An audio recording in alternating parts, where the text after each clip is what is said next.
Hello dear students, ഇന്ന് നമ്മൾ പുതിയൊരു ടോപ്പിക്കാണ് ഡിസ്കസ് ചെയ്യുന്നത്. That is income from house property.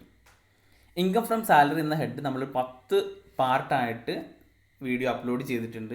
നമ്മളിപ്പോൾ കംപ്ലീറ്റ് ചെയ്ത് കഴിഞ്ഞു. ഇനി ഡിസ്കസ് ചെയ്യാൻ പോകുന്നത് ഇൻകം ഫ്രം ഹൗസ് പ്രോപ്പർട്ടി എന്ന ഹെഡാണ്. എന്താണ് ഹൗസ് പ്രോപ്പർട്ടി ഇൻകം, എങ്ങനെയാണ് ടാക്സ് ചാർജ് ആകുന്നത്, ആൻഡ് അതുമായി ബന്ധപ്പെട്ടിട്ടുള്ള ടാക്സ് പ്രൊവിഷൻസ് ആണ് ഈ ടോപ്പിക്കിൽ നമ്മൾ പഠിക്കാൻ പോകുന്നത്. അപ്പോൾ income from house property deal ചെയ്യുന്ന സെക്ഷൻ 22 മുതൽ സെക്ഷൻ 27 വരെയാണ്. അപ്പോൾ ആദ്യമായിട്ട് എന്താണ് ഇൻകം ഫ്രം ഹൗസ് പ്രോപ്പർട്ടി എന്ന് നമുക്ക് മനസ്സിലാക്കാം. സിമ്പിളായിട്ട് പറയുകയാണെന്നുണ്ടെങ്കിൽ, ഒരു വീടോ ഫ്ലാറ്റോ അല്ലെങ്കിൽ ഏതെങ്കിലും ഒരു ബിൽഡിങ്ങോ ഒക്കെ റെൻറ്റിന് കൊടുക്കുന്നുണ്ടെന്ന് വിചാരിക്കുക. അപ്പോൾ ആ റെൻറ്റിന് കൊടുത്തു കഴിഞ്ഞാൽ റെൻ്റൽ ഇൻകം ഏൺ ചെയ്യുകയാണെന്നുണ്ടെങ്കിൽ, അങ്ങനെ ഇൻകം ജനറേറ്റ് ചെയ്യുന്നുണ്ടെങ്കിൽ അതിനെ ഇൻകം ഫ്രം ഹൗസ് പ്രോപ്പർട്ടി എന്ന് പറയുന്നു. ഇനി ഏതൊക്കെ ഇൻകം, ആർക്കാണ് ടാക്സ് ചാർജ് ആകുന്നത്, എന്തൊക്കെയാണ് ഹൗസ് പ്രോപ്പർട്ടിൻ്റെ അണ്ടറിൽ വരുന്നത് എന്നെല്ലാം ഡിസ്കസ് ചെയ്യുന്നത് സെക്ഷൻ 22ലാണ്. അപ്പോൾ as per section 22, annual value of the property consisting of any building or land appurtenant thereto of which assessee is the owner. Okay, അപ്പോൾ ഹൗസ് പ്രോപ്പർട്ടിൻ്റെ ടാക്സ് ചാർജ് ചെയ്യുന്നത് ആനുവൽ വാല്യൂമിലാണ്. എന്താണ് ആനുവൽ വാല്യൂ എന്നുള്ളത് നമ്മൾ നെക്സ്റ്റ് വീഡിയോയിൽ ഡിസ്കസ് ചെയ്യും. അപ്പോൾ ഒരു അസസി ഓണറായിട്ടുള്ള ബിൽഡിങ്ങോ അല്ലെങ്കിൽ ബിൽഡിങ്ങിനോട് അറ്റാച്ച് ചെയ്തിട്ടുള്ള ലാൻഡോ അങ്ങനെയുള്ള പ്രോപ്പർട്ടിയിൽ നിന്ന് ഇൻകം ഏൺ ചെയ്യുകയാണെന്നുണ്ടെങ്കിൽ ആ ഇൻകം ഫ്രം ഹൗസ് പ്രോപ്പർട്ടിൻ്റെ അണ്ടറിൽ ടാക്സബിൾ ആണ്.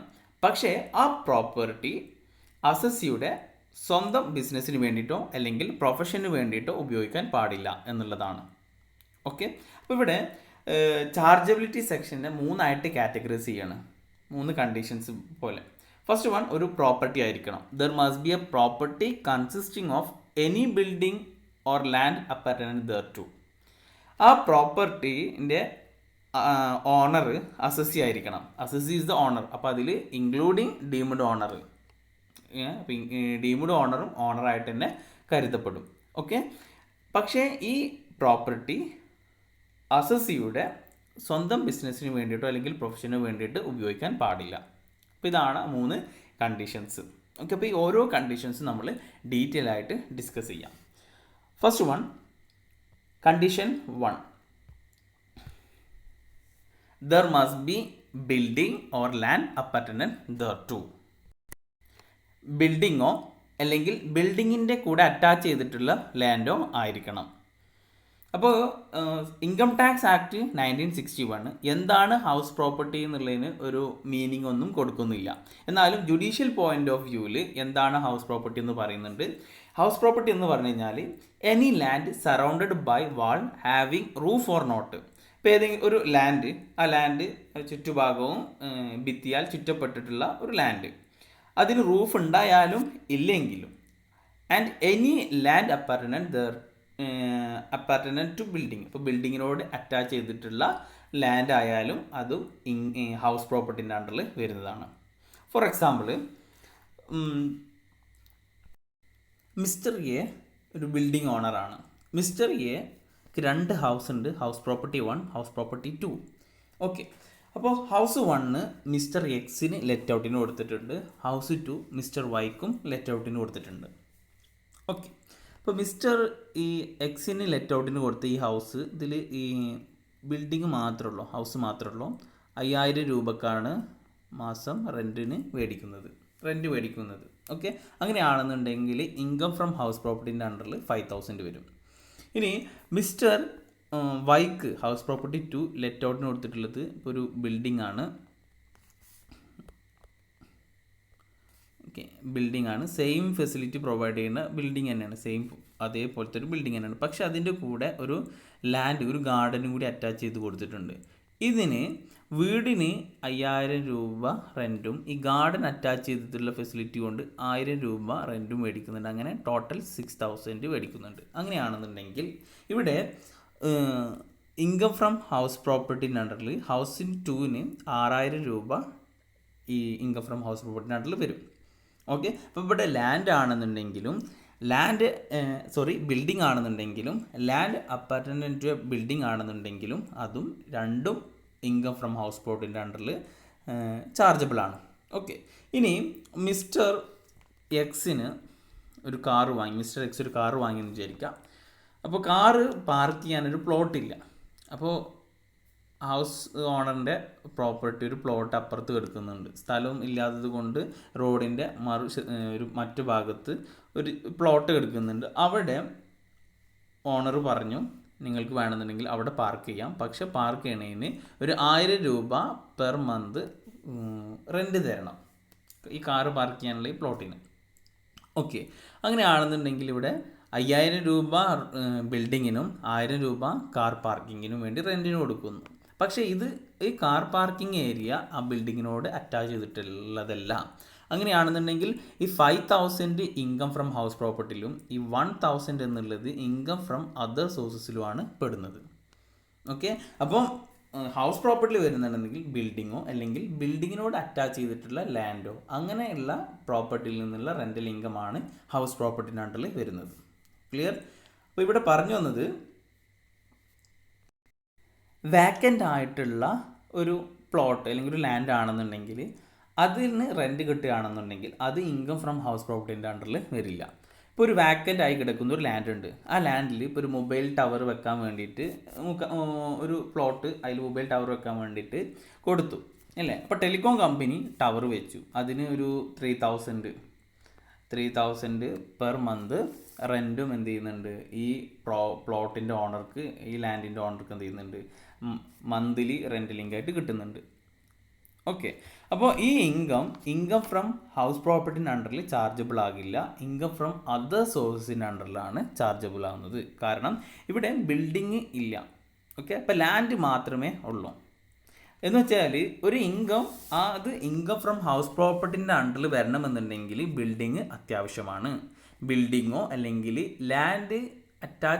ബിൽഡിങ്ങിനോട് അറ്റാച്ച് ചെയ്തിട്ടുള്ള ലാൻഡ് ഇതുണ്ടായിരിക്കൽ നിർബന്ധമാണ്. അപ്പോൾ ഇൻകം ഫ്രം വാക്കൻ്റ് ലാൻഡ് എന്തിൻ്റെ അണ്ടറിലാണ് വരിക? ഇൻകം ഫ്രം അതർ സോഴ്സസിൻ്റെ അണ്ടറിലാണ് വരുന്നത്. ക്ലിയർ? ഇനി ഫസ്റ്റ് കണ്ടീഷനുമായി ബന്ധപ്പെട്ടിട്ടുള്ള നോട്ട്സ് നോക്കാം. First point, building includes an enclosure of bricks, stone work or even mud walls. Okay, അപ്പോൾ ഒരു ബിൽഡിംഗ് എന്ന് വെച്ച് കഴിഞ്ഞാൽ ഒരു ബ്രിക്സ് കൊണ്ട് ചുറ്റപ്പെട്ടിട്ടുള്ളതോ അല്ലെങ്കിൽ ഇനിയിപ്പോൾ സ്റ്റോൺ ആയി കഴിഞ്ഞാലും ഈവൻ മഡായി കഴിഞ്ഞ് കഴിഞ്ഞാലും അത് ബിൽഡിങ്ങിൻ്റെ അണ്ടറിൽ വരും. Okay, building includes residential as well as commercial houses. Residential ഹൗസോ അല്ലെങ്കിൽ കൊമേഴ്ഷ്യൽ ഹൗസോ ഒക്കെ ബിൽഡിങ്ങിൻ്റെ അണ്ടറിൽ വരുന്നതാണ്. ഇനി an incomplete or demolished house cannot be termed as a house property. അപ്പോൾ ഒരു ഇൻകംപ്ലീറ്റ് ചെയ്തിട്ടുള്ള ഹൗസ് പ്രോപ്പർട്ടി അല്ലെങ്കിൽ ഡിമോളിഷ് ചെയ്തിട്ടുള്ള ഹൗസ് പ്രോപ്പർട്ടി ഒന്നും ഇൻകം ഫ്രം ഹൗസ് പ്രോപ്പർട്ടിൻ്റെ അണ്ടറിൽ അതിനെ ഹൗസ് പ്രോപ്പർട്ടി ആയിട്ട് ട്രീറ്റ് ചെയ്യില്ല.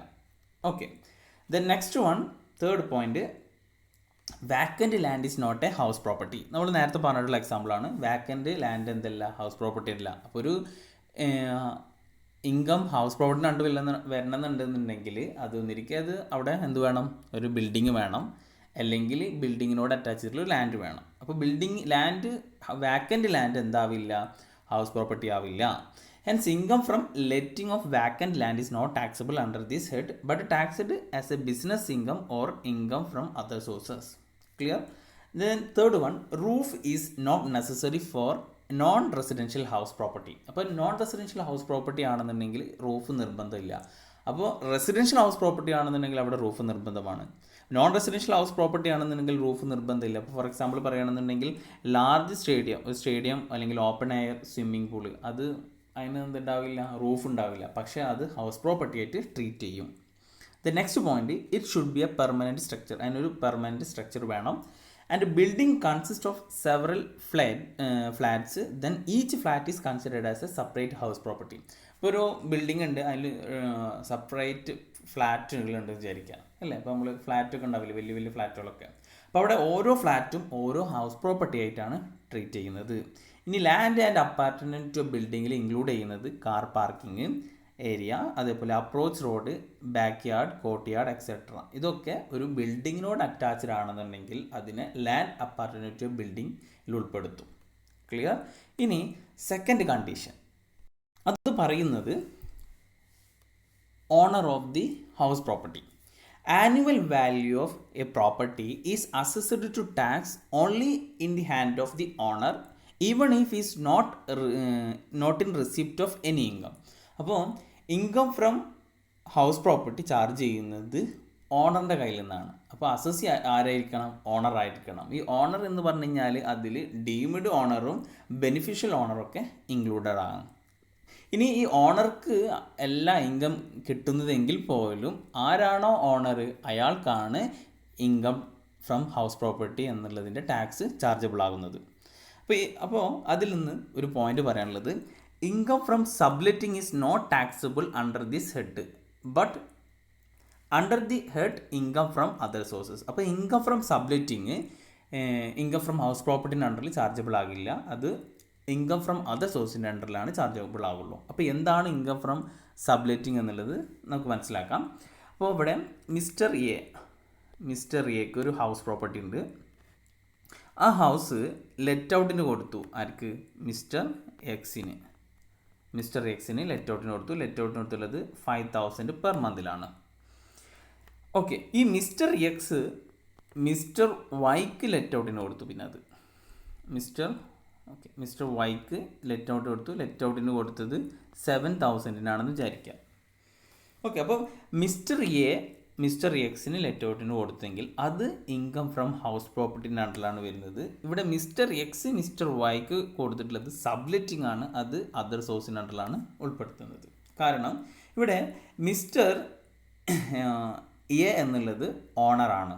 അപ്പോൾ ഓണർ മിസ്റ്റർ എക്സിന് ലെറ്റ് ഔട്ടിന് കൊടുത്തു കഴിഞ്ഞ് കഴിഞ്ഞാൽ അത് ഇൻകം ഫ്രം ഹൗസ് പ്രോപ്പർട്ടിൻ്റെ അണ്ടറിൽ വരും.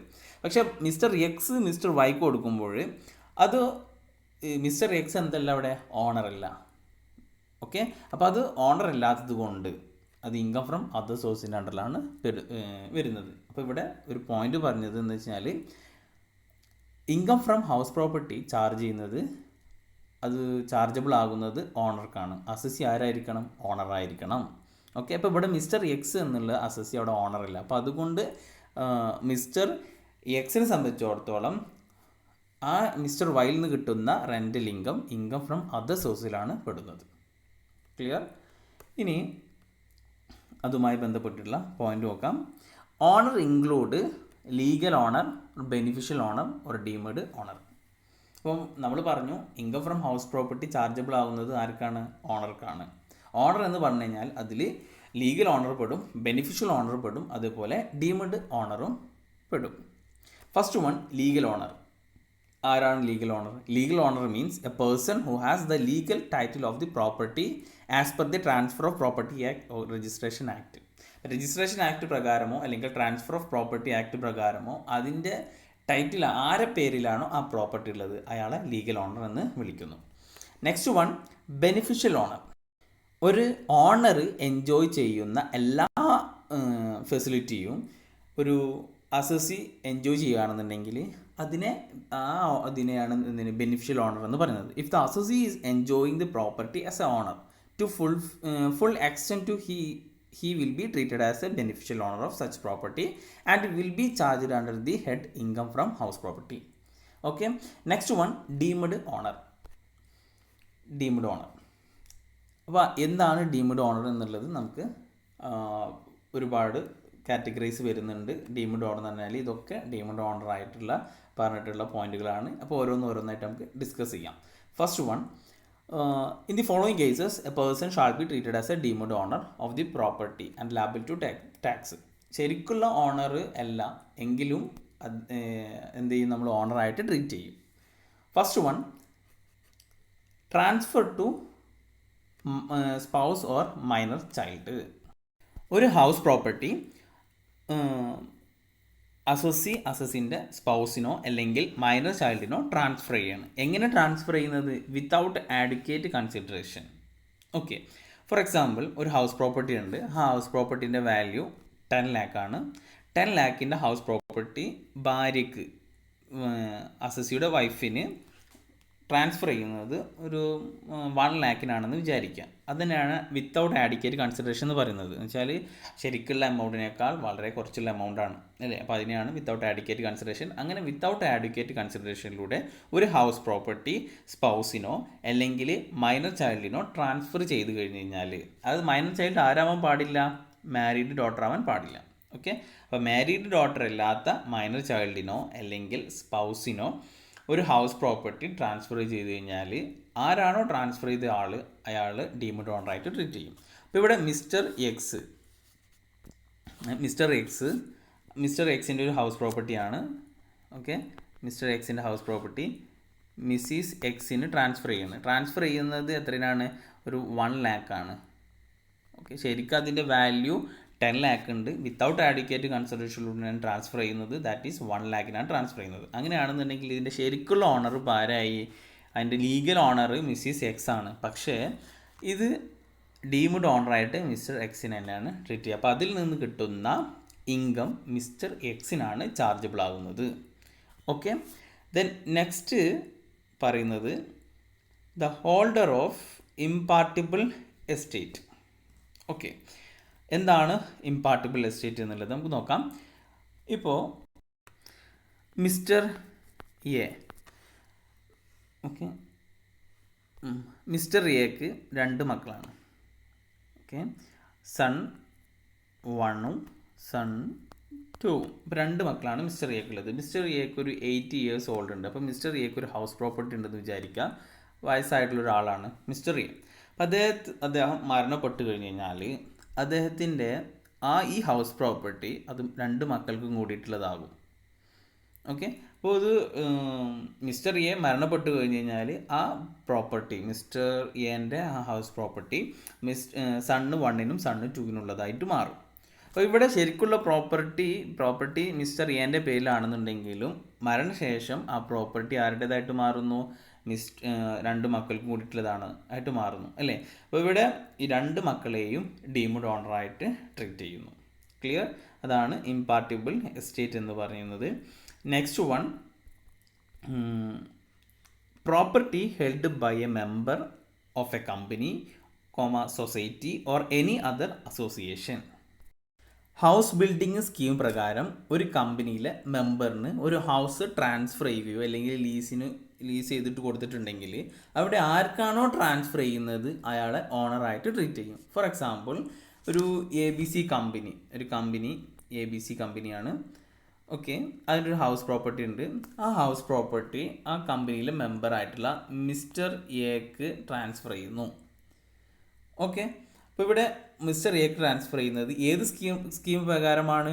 ഹൗസ് ബിൽഡിംഗ് സ്കീം പ്രകാരമാണെന്നുണ്ടെങ്കിൽ മിസ്റ്റർ എനെ ഡീംഡ് ഓണറായിട്ട് ട്രീറ്റ് ചെയ്യും. അപ്പോൾ ശരിക്കും ഇവിടെ ഓണർഷിപ്പ് ലീഗൽ ഓണർ കമ്പനി ആണെന്നുണ്ടെങ്കിലും മിസ്റ്റർ എനെ അത് ഡീംഡ് ഓണറായിട്ട് ട്രീറ്റ് ചെയ്യും. അപ്പോൾ അതിൽ നിന്ന് കിട്ടുന്ന ഇൻകം മിസ്റ്റർ എക്കാണ് ചാർജബിൾ ആകുന്നത്.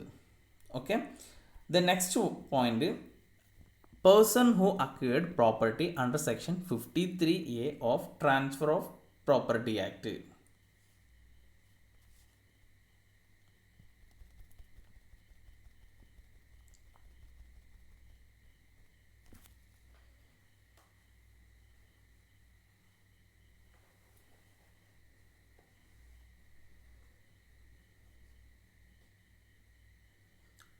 ഓക്കെ, ഇതൊരു എക്സാമ്പിളിലൂടെ നമുക്ക് മനസ്സിലാക്കാം. മിസ്റ്റർ എ ഒരു ഹൗസ് പ്രോപ്പർട്ടി ട്രാൻസ്ഫർ ചെയ്തു, മിസ്റ്റർ ബിക്ക് ഒരു ഹൗസ് പ്രോപ്പർട്ടി ട്രാൻസ്ഫർ ചെയ്തു. ഓക്കെ, അപ്പോൾ ഹൗസ് പ്രോപ്പർട്ടിൻ്റെ വാല്യൂ 50 lakh ആണ്. അപ്പോൾ 50 lakh ഒറ്റ ടൈമിൽ കൊടുക്കാൻ കപ്പാസിറ്റി ഇല്ലാത്തത് കൊണ്ട് 25 lakh കൊടുത്തു. എന്നിട്ടൊരു അഗ്രിമെൻറ്റ് വെച്ചു 25 lakh ഒരു 6 മാസം കഴിഞ്ഞിട്ട് തരാമെന്നുള്ളത്. ഓക്കെ, അപ്പോൾ മിസ്റ്റർ സി വന്നിട്ട് പറയണം നിങ്ങളുടെ ഹൗസ് പ്രോപ്പർട്ടീന്, അപ്പോൾ മിസ്റ്റർ എൻ്റെ ഈ ഹൗസ് പ്രോപ്പർട്ടി കണ്ട് പറയണം നിങ്ങളുടെ ഹൗസ് പ്രോപ്പർട്ടിക്ക് ഞാൻ ഒരു 75 lakh തരാമെന്ന് പറയുന്നു. അപ്പോൾ മിസ്റ്റർ എനെ സംബന്ധിച്ചിടത്തോളം ഈ ഹൗസ് പ്രോപ്പർട്ടി ഫുള്ളായിട്ട് വിറ്റിട്ടില്ല. അഡ്വാൻസ് 25 lakh ആണ് മേടിച്ചിട്ടുള്ളൂ. പേരിലാക്കി മിസ്റ്റർ ബീൻ്റെ പേരിലാക്കിയിട്ടൊന്നും കൊടുത്തിട്ടില്ല. അപ്പോൾ മിസ്റ്റർ എ പറയാണ് മിസ്റ്റർ ബീൻ്റെ അടുത്ത് പോയി പറയാണ് നിങ്ങൾക്ക് 25 ലക്ഷം ഞാൻ തിരിച്ചു തരാം, എനിക്ക് ഈ ഹൗസ് പ്രോപ്പർട്ടി നമുക്ക് ഇത് ഈ അഗ്രിമെൻ്റ് എന്ത് ചെയ്യാം, ക്യാൻസൽ ചെയ്യാമെന്നുള്ളത്. ഓക്കെ, അപ്പോൾ അങ്ങനെ മിസ്റ്റർ ബി അതിന് സമ്മതിക്കുന്നില്ല. അപ്പോൾ മിസ്റ്റർ സി ആണെന്നുണ്ടെങ്കിൽ ഈ ഹൗസ് പ്രോപ്പർട്ടി മിസ്റ്റർ എയിൽ നിന്ന് അത് അവർ തമ്മിൽ ഓക്കെ ആയി. മിസ്റ്റർ എ പറഞ്ഞു മിസ്റ്റർ സിക്ക് കൊടുക്കുകയാണെന്ന്. അപ്പോൾ മിസ്റ്റർ ബീനെ അവിടെ എന്ത് ചെയ്യുന്നില്ല, കൺസിഡർ ചെയ്തില്ല. അങ്ങനെ മിസ്റ്റർ ബി ലോയറിൻ്റെ അടുത്ത് പോകുന്നു. ലോയറിൻ്റെ അടുത്ത് പോയിട്ട് പറയുന്നു ഇങ്ങനെ കാര്യങ്ങൾ ഇങ്ങനെയൊക്കെയാണെന്നുള്ളത്. അപ്പോൾ അഗ്രിമെൻറ്റ് പ്രകാരം ഇതിന് എമൗണ്ട് കൊടുത്തിട്ടുണ്ട്, അതുപോലെ ഒരു കൺസിഡറേഷൻ കൊടുത്തിട്ടുണ്ട്, റിട്ടേൺ അഗ്രിമെൻ്റ് ഒക്കെ ഉണ്ട്. അപ്പോൾ ആ അഗ്രിമെൻറ്റ് നിലനിൽക്കുന്ന കാലത്തോളം മിസ്റ്റർ ബി ആകും ഡീംഡ് ഓണർ. ശരിക്കും ഇവിടെ ഓണർ ആരാണ്? മിസ്റ്റർ എ ആണ്. പക്ഷേ അഗ്രിമെൻറ്റ് ഇങ്ങനെ ഈ വാലിഡ് ആയിട്ടുള്ളൊരു അഗ്രിമെൻറ്റും ഉണ്ട്, ഒരു ഓണർഷിപ്പും അല്ല ഒരു കൺസിഡറേഷൻ എമൗണ്ടൊക്കെ ട്രാൻസ്ഫർ ചെയ്തിട്ടുള്ളത് കൊണ്ട് തന്നെ ഇവിടെ മിസ്റ്റർ ബി എന്താണ് ഡീംഡ് ഓണറായിട്ട് തന്നെ ട്രീറ്റ് ചെയ്യും. എന്ന് വെച്ച് കഴിഞ്ഞാൽ A person who acquired A property under section 53A of the transfer of property act.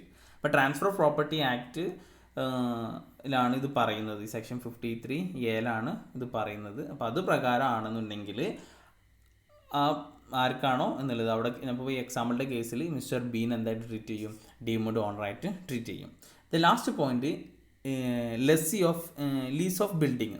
Okay, lessee of building ഒരു ലീസ് ഓഫ് ബിൽഡിങ്. ഒരു വ്യക്തി ഒരു ബിൽഡിങ് 12 വർഷത്തേക്കാൾ കൂടുതൽ ലീസിന് കൊടുത്തിട്ടുണ്ടെന്ന് വിചാരിക്കുക, ലീസിന് എടുത്തിട്ടുണ്ട്.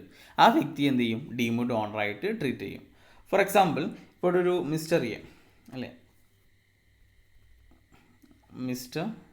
മിസ്റ്റർ എ ഒരു ഹൗസ് പ്രോപ്പർട്ടി, മിസ്റ്റർ എൻ്റെ ഒരു ഹൗസ് പ്രോപ്പർട്ടി ഉണ്ട്. ആ ഹൗസ് പ്രോപ്പർട്ടി ഒരു മിസ്റ്റർ എക്സിന് കൊടുത്തിരിക്കുകയാണ്. മിസ്റ്റർ എക്സിനാണ് കൊടുത്തിട്ടുള്ളത്. ഈ കൊടുത്തിട്ടുള്ളത് 12 വർഷത്തെ ലീസിനാണ് കൊടുത്തിട്ടുള്ളത്. അങ്ങനെയാണെന്നുണ്ടെങ്കിൽ മിസ്റ്റർ എക്സിനെ എന്തായിട്ട് ട്രീറ്റ് ചെയ്യും? ഡീംഡ് ഓണറായിട്ട് ട്രീറ്റ് ചെയ്യും. ഇവിടെ ലീസ് അഗ്രിമെൻറ്റ് മിനിമം 1 ഇയറിനാകണം. ഇപ്പോൾ 6 മന്തിന് കൊടുത്തു, പിന്നെ അത് 6 മന്ത് കഴിഞ്ഞിട്ട് വീണ്ടും ലീസിന് കൊടുത്തു, അങ്ങനെ ആവാൻ പാടില്ല. 1 ഇയറിന് കൊടുത്തു, പിന്നെയും 1 ഇയറിന് കൊടുത്തു, അങ്ങനെ 1 ഇയറിൻ്റെ ലീസ് അഗ്രിമെൻ്റ് ആയിരിക്കണം. ഓക്കെ, 1 ഇയറിനേക്കാൾ കൂടുതലായി കഴിഞ്ഞാൽ അത് ഡീംഡ് ഓണറായിട്ട് അതിന് ട്രീറ്റ് ചെയ്യില്ല. അപ്പോൾ ഇനിയിപ്പോൾ 11 മാസമാണെന്നുണ്ടെങ്കിലും ഡീംഡ് ഓണറായിട്ട് ട്രീറ്റ് ചെയ്യില്ല. അപ്പോൾ ലീസ് അഗ്രിമെൻറ്റ് അല്ലെങ്കിൽ ലീസിന് കൊടുക്കുന്നത് അത് 1 ഇയറിനാണ്. അങ്ങനെ 1 ഇയറിന് കൊടുത്ത് 12 വർഷം വരെ ലീസിന് കൊടുക്കുകയാണെന്നുണ്ടെങ്കിൽ എക്സ്റ്റെൻഡ് ചെയ്ത വർഷം കൂടി ഇൻക്ലൂഡ് ചെയ്തിട്ട്, എക്സ്റ്റൻഷൻ പീരീഡ് കൂടി ഇൻക്ലൂഡ് ചെയ്തിട്ട് 12 ഇയേഴ്സിനാണ് ലീസിന് കൊടുക്കുന്നതെങ്കിൽ ആർക്കാണോ ലീസിന് കൊടുക്കുന്നത് ആ ലെസ്സിയെ എന്തായിട്ട് ട്രീറ്റ് ചെയ്യും? ഡീംഡ് ഓണറായിട്ട് ട്രീറ്റ് ചെയ്യും. ഓക്കെ, ഇനി മൂന്നാമത്തെ കണ്ടീഷൻ ഇതാണ്, property is not used for business or profession carried on by the assessee. അപ്പോൾ അസസി സ്വന്തമായിട്ട് അസസിയുടെ ബിസിനസ്സിന് വേണ്ടിയിട്ടോ അല്ലെങ്കിൽ പ്രൊഫഷന് വേണ്ടിയിട്ടോ ആ പ്രോപ്പർട്ടി യൂസ് ചെയ്യാൻ പാടില്ല എന്നുള്ളതാണ്. Okay, when A person is carries own business or profession his own house property, annual value thereof is not taxable under section 22 provided income of such business is chargeable to tax. Okay, four example ഒരു mister എക്സിന് അല്ല mister എക്ക് ഒരു house property ഉണ്ട്. Mister എക്ക് ഒരു house property ഉണ്ട്. ഈ ഹൗസ് പ്രോപ്പർട്ടി മിസ്റ്റർ എൻ്റെ തന്നെ ഒരു ഫേമാണ്, എ ഫേമാണ്. അതിന് ലെറ്റ് ഔട്ടിന് കൊടുത്തിരിക്കുകയാണ്. ലെറ്റ് ഔട്ടിന് കൊടുത്തിട്ടുള്ളത് 3000 പെർ മന്ത് ലെറ്റ് ഔട്ടിനാണ് കൊടുത്തിട്ടുള്ളത്. അപ്പോൾ മിസ്റ്റർ എൻ്റെ ഒരു ഹൗസ് പ്രോപ്പർട്ടി, മിസ്റ്റർ എൻ്റെ സ്വന്തമായിട്ടുള്ളൊരു ഫേം, ആ ഫേമിന് ലെറ്റ് നോട്ട്. അപ്പോൾ മിസ്റ്റർ എൻ്റെ ആ ബുക്കിൽ എഴുതും, എന്താ പറയുക, പ്രോഫിറ്റ് ആൻഡ് ലോസ് അക്കൗണ്ടിൽ ടു റെൻറ്റ് എന്ന് പറഞ്ഞിട്ട് നമ്മൾ കാണിക്കും 3000 പെർ മന്ത്. അപ്പോൾ അങ്ങനെ ഇവിടെ മിസ്റ്റർ സ്വന്തം ബിസിനസ്സിന് വേണ്ടിയിട്ടാണ് ഈ ഹൗസ് പ്രോപ്പർട്ടി യൂസ് ചെയ്യുന്നതെങ്കിൽ അതിൽ നിന്ന് കിട്ടുന്ന ഇൻകം അല്ലെങ്കിൽ ആ ഹൗസ് പ്രോപ്പർട്ടി എന്തായിട്ട് ട്രീറ്റ് ചെയ്യില്ല, അത് ഇൻകം ഫ്രം ഹൗസ് പ്രോപ്പർട്ടിൻ്റെ അണ്ടറിൽ വരില്ല. ഓക്കെ, അപ്പോൾ അതാണ് പറയുന്നത്. ഇനി ഇതുമായി ബന്ധപ്പെട്ടിട്ട് കുറച്ച് പോയിൻ്റ് ഉണ്ട്, അത് പറയാം. First one, letting out to employees. അപ്പോൾ മിസ്റ്റർ എൻ്റെ ബിൽഡിങ് ഒരു ഹൗസ് പ്രോപ്പർട്ടി അത് ലെറ്റ് ഔട്ടിന് കൊടുത്തിട്ടുള്ളത് എംപ്ലോയീസിനാണെന്നുണ്ടെങ്കിൽ ആ ഇൻകം ഫ്രം ഹൗസ് പ്രോപ്പർട്ടീൻ്റെ അണ്ടറിൽ വരില്ല, അത് PGBPൻ്റെ അണ്ടറിലാണ് വരുള്ളൂ. ഇനി ലെറ്റിംഗ് ഔട്ട് ടു ഗവൺമെൻറ് ഏജൻസിക്കാണ് ലെറ്റ് ഔട്ടിന് കൊടുത്തിട്ടുണ്ടെങ്കിൽ അതും PGBPൻ്റെ അണ്ടറിലാണ് വരുള്ളൂ. പിന്നെ letting out to ancillary unit എന്ന് വെച്ചാൽ അസസിയുടെ ബിസിനസ്സിനെ ഹെൽപ്പ് ചെയ്യുന്ന അല്ലെങ്കിൽ അതുമായി റിലേറ്റ് ചെയ്തിട്ടുള്ള ഏതെങ്കിലും ഒരു യൂണിറ്റിനാണ് ലെറ്റ് ഔട്ടിന് കൊടുക്കുന്നതെങ്കിൽ അതിൽ നിന്ന് കിട്ടുന്ന റെൻ്റൽ ഇൻകം ഫ്രം ഹൗസ് പ്രോപ്പർട്ടീൻ്റെ അണ്ടറിൽ വരില്ല, പകരം PGBPൻ്റെ അണ്ടറിലാണ് വരുന്നത്. അപ്പോൾ ഇതാണ് 3 കണ്ടീഷൻസ്. അപ്പോൾ ഇൻകം ഫ്രം ഹൗസ് പ്രോപ്പർട്ടിയുമായി ബന്ധപ്പെട്ടിട്ടുള്ള 3 കണ്ടീഷൻ ഇവിടെ ഡിസ്കസ് ചെയ്തു. ഫസ്റ്റ് കണ്ടീഷൻ എന്താണ്? there must be a building or land appurtenant thereto. രണ്ടാമത്തത് ബിൽഡിങ്ങിൻ്റെ അസസി എന്തായിരിക്കണം? ഓണർ ആയിരിക്കണം. ഓക്കെ, ബിൽഡിങ്ങിൻ്റെ ഓണർ അസസി തന്നെ ആയിരിക്കണം, എങ്കിൽ മാത്രമാണ് ടാക്സിബിൾ ആകുള്ളൂ. പിന്നെ മൂന്നാമത്തെ കണ്ടീഷൻ പറഞ്ഞത് property is not used for business or profession carried on by the assessee. അത് അസസിയുടെ സ്വന്തം ബിസിനസ്സിന് വേണ്ടിയിട്ട് അല്ലെങ്കിൽ പ്രൊഫഷന് വേണ്ടിയിട്ട് യൂസ് ചെയ്യാൻ പാടില്ല എന്നുള്ളതാണ്. ഓക്കെ, അപ്പോൾ നമ്മൾ ഈ വീഡിയോയിൽ ഇത്ര ഡിസ്കസ് ചെയ്യുന്നുള്ളൂ. ബാക്കി ഇതുമായി ബന്ധപ്പെട്ടിട്ടുള്ള സ്പെഷ്യൽ കേസസും അതുപോലെ എങ്ങനെ ഗ്രോസ് ആനുവൽ വാല്യൂ എങ്ങനെയാണ് കാൽക്കുലേറ്റ് ചെയ്യുക, കാൽക്കുലേഷനൊക്കെ നമ്മൾ നെക്സ്റ്റ് വീഡിയോയിൽ ഡിസ്കസ് ചെയ്യും. Thank you.